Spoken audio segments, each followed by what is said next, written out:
하루는 도저히 뜻이 안 맞고 방향을 같이 할 수 없다 한다면 뭐 유쾌한 결별도 각오하고 해야 되지 않겠습니까? 뜻이 다른데 어떻게 같이 한 지붕에 있을 수 있겠습니까? 유쾌한 결별이라면 아까 어떤 재원이 있어야 하는데 그 부분이 해결돼야 하고 그러면 20명 이상도 돼야 하는데 정치적 서비스의 품질을 경쟁을 해서 국민들한테 어필을 하면 국민들이 저는 그 몰표를 주실 거라고 생각합니다. 20명 이상이 될 수 있다고 보세요? 상황에 따라서는요. 이상민 의원의 발언이 지금 이제 언론 인터뷰에서 도를 넘고 있다. 이상민 의원의 당의 분열을 조장하는 이 발언이 명백한 해당 행위이기 때문에 당 지도부가 엄중 경고하기로 했다는 말씀을 전해드리겠습니다. 유쾌한 결별이라는 것도 이재명 대표 체제가 국민들의 이 목소리 잘 듣고 핵심위원회까지 구성해가지고 이 불체포 특권 하나 우리 당이 수용하지 못하는 이 암담한 현실을 이재명 대표는 제대로 알아라. 죽으라 공부해라 이 말은 그러면은 공부하는 학생 보고 실질적으로 죽으라고 말하는 건 아니잖아요. 그만큼 처절하게 힘들지만은 최선을 다해서 공부해서 좋은 성적 내라 그 이야기인데 마치 이재명 대표와 민주당 지금 현재 지도부는 이상민 의원을 죽으라 공부하라니까 진짜 죽으라 그러는 줄 알고 너 왜 나한테 죽으라 그래?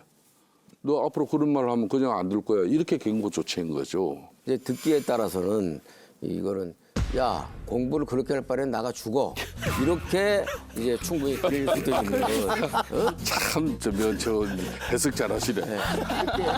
원래 그거 전문가예요. 이렇게 들릴 수도 있는 그런 이 뉘앙스가 좀 있다고 생각을 해요. 저는 뭐 이상민 의원하고 17대부터 같이 이제 국회의정 활동을 시작한 사이라서 굉장히 가깝고 각별하시겠네요. 대화도 많이 한 사이인데 당에서는 탈당이라는 말을 굉장히 금기시하고 굉장히 민감하게 받아들이는 용어거든요.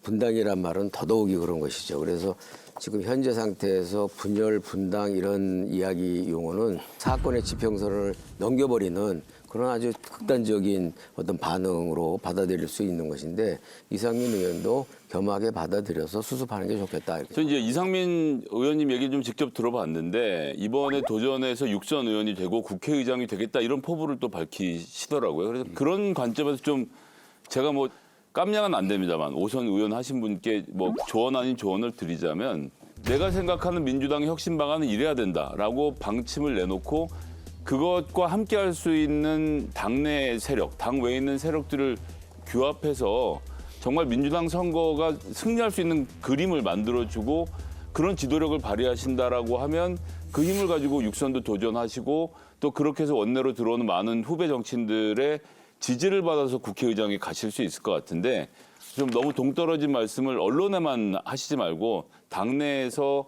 구성원들과 함께 나누시면 더 좋지 않을까라고 좀 말씀드리겠습니다. 저는 이제 이상민 의원이 이런 발언을 하신 건 어제 오늘의 일이 아니라고 생각합니다. 매번 방송에 나와서 많이 하셨던 분인데 왜 하필 이번에 이걸 가지고 엄중 경고를 했을까? 저는 그 이낙연 전 대표 귀국 이후에 민주당 내에 특히 이재명 대표 체제의 이제 이른바 친명 지도부에서 상당히 지금 예민한 분위기 같아요. 저는 현명한 태도라고 생각이 들고요. 우리 당도 예전에 이준석 사태 났을 때 민주당에서 얼마나 욕했습니까? 저희들이 할 말이 없었잖아요. 그러니까 저는 이런 건 제1야당의 지도부가 이런 이야기를 가지고 핑계 삼아서 저는 이렇게 경고를 한 것은 너무 과도한 짓이라고 생각하고. 그럼 유쾌한 결별 이 발언은 그냥 쓴소리로 봐야 한다? 그 쓴소리를 받아들이는 여유와 너그러움이 있어야 당이 수습이 된다가 그러죠. 이걸 그렇게 말하면 너 혼낼 거야. 이걸 현명하게 하면 이건 제가 볼 때 이재명 대표가 지금 심기가 이낙연 대표 자꾸 생각이 나면서 민감한 것 같아요. 오늘 이제 이 자리에서 우리 이제 국힘당의 전략통 두 분이 이상민 의원의 발언에 대해서 대단히 그 반색하는 인상적 그 반응을 보니까 그 발언에 대한 인상적 발언을 보니 해당 행위이면 분명한 것 같습니다. 아니 유쾌한 결별 논란이 더 주목받는 배경에는 비명계 구심점 이낙연 전 대표의 행보와도 관련이 있는데요. 이 전 대표가 지난주 부산에 내려가죠. 그리고 여기서 김혜영 전 의원을 만났습니다. 이거 정치적 메시지가 있다고 봐야 하나요? 당연하죠. 조금 박해의 이제 핵심 김혜영 전 최고위원 아닙니까? 이재명 대표 이제는 당 대표직을 던지고 사퇴해야 된다는 그 주장을 하고 있는 전 최고위원을 부산에 가서 이낙연 대표가 만났어요. 이건 뭘 의미합니까? 내년 총선을 위해서 이렇게 당을 운영해서는 안 된다는 그런 입장이 명확한 것이고, 그런 이낙연 전 대표 입장에서는 나는 비명계의 중심으로서 앞으로 잘 하에 협력하지 않으면 민주당은 어려워질 수도 있다는 그 메시지를 이재명 대표에게 지금 던진 겁니다. 뭐 그런 의미도 전혀 없다고 생각하지는 않아요. 그러나 지금 어찌됐든 이제 이낙연 전 대표 입장에서는 1년 이상을 바깥에 있다가 국내에 들어와서 외국에서의 1년여는 한국에서는 거의 5년, 7년 이상의 그런가요?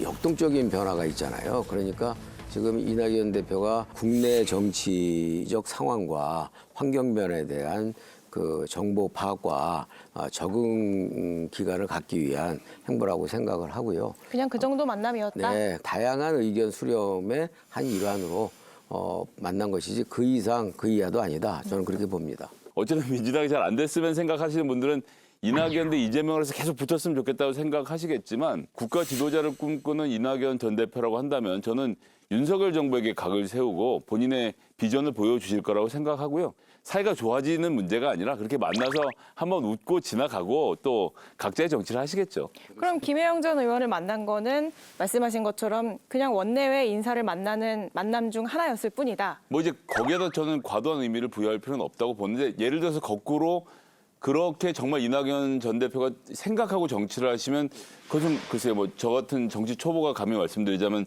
조금 본인의 세력이 좁아지지 않겠나는 걱정은 되네요. 김성희 소장 말대로 좀 통 큰 정치를 하려면 자기 이제 대선 주자로서의 그림을 그리는 것도 필요하겠지만 일단은 당권이라는 게 중요하지 않습니까? 왜냐하면 대권을 가기 위해서는 내년 총선에 자기 계보가 있어야 돼요. 현실이라는 게 그렇지 않습니까? 아이고, 한 명도 없이 한 이재명 후보 같은 경우. 그러면 내년 총선에 어떻게든 이낙연 대표가 다시 대권에 도전할 수 있는 당적 기반이 있어야 될 거 아닙니까? 그러면 비명계를 바탕으로 해서 총선에 자기 세력들을 좀 확장하기 위한 그런 정치 행보를 안 할 수가 없어요. 이건 엄연한 현실입니다.